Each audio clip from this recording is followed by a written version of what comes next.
Bismillahirrahmanirrahim. Assalamualaikum warahmatullahi wabarakatuh.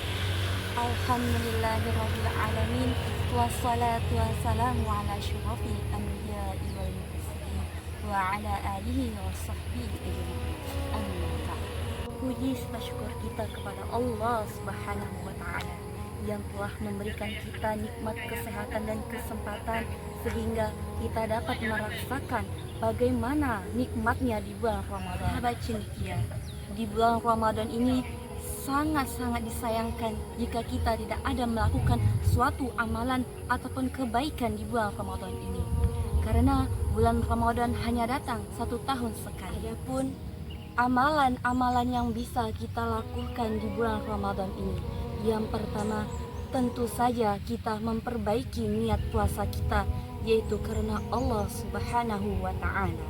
Dalam hadis riwayat Abu Daud dan Tirmizi menyatakan, barang siapa yang berpuasa dengan niat yang benar, maka Allah akan memberikan pahala yang besar. Dari hadis tersebut dijelaskan bahwa pentingnya niat, karena niat adalah penentu amal kita. Dari niat tersebut kita bisa tahu kita ingin berniat apa, baikkah atau tidak. Jika niatnya baik dan tulus, maka akan mendapatkan pahala dari Allah Subhanahu wa ta'ala.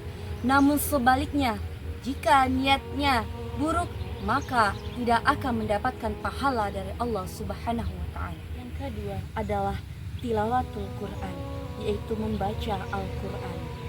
Sebagaimana yang kita ketahui bahwa di dalam Ramadan terdapat yang namanya Nuzul Quran, yang mana artinya adalah turunnya Al-Quran. Turunnya Al-Quran bertepatan pada tanggal 17 Ramadan. Yang ketiga adalah selalu berzikir dan berdoa kepada Allah Subhanahu wa ta'ala. Ini merupakan amalan yang sering kita lupakan para sahabat MTS Tahfiz Cendekia, yang insya Allah dirahmati oleh Allah Subhanahu wa ta'ala. Yang keempat adalah berikhtikaf. Nah, pasti tidak asing lagi bagi kita para sahabatku sekalian, berikhtikaf yaitu berdiam diri di dalam masjid. Apa saja yang kita lakukan? Tentu saja berzikir kepada Allah Subhanahu wa ta'ala, berdoa dan melakukan ibadah salat sunnah lain. Yang kelima adalah menjenguk orang sakit. Ini merupakan amalan yang harus kita lakukan. Kenapa? Karena ketika orang sakit, kita hadir bersilaturahmi, kemudian kita harus mendukungnya untuk sehat. Karena seperti yang kita ketahui bahwa ketika kita sakit, kita pasti akan mengalami yang namanya futur, kesedihan, kita pasti butuh hiburan. Yang keenam adalah sedekah dan berbagi.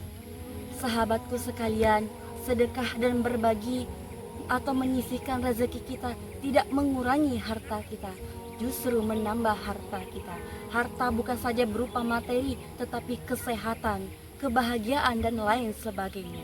Terakhir adalah memaafkan kesalahan orang lain. Sahabatku, jika kita memaafkan kesalahan orang lain, insya Allah apapun yang ingin kita kerjakan, hati kita tenang, mood kita bagus dan sebagainya. Walaupun memaafkan itu berat, tapi cobalah untuk memaafkan kesalahan orang lain yang telah menyakiti hati kita. Sahabat Tahfiz Cendekia, inilah amal-amalan yang bisa kita terapkan di bulan Ramadan, dan hanya ini yang bisa saya sampaikan. Semoga bisa bermanfaat bagi kita semua.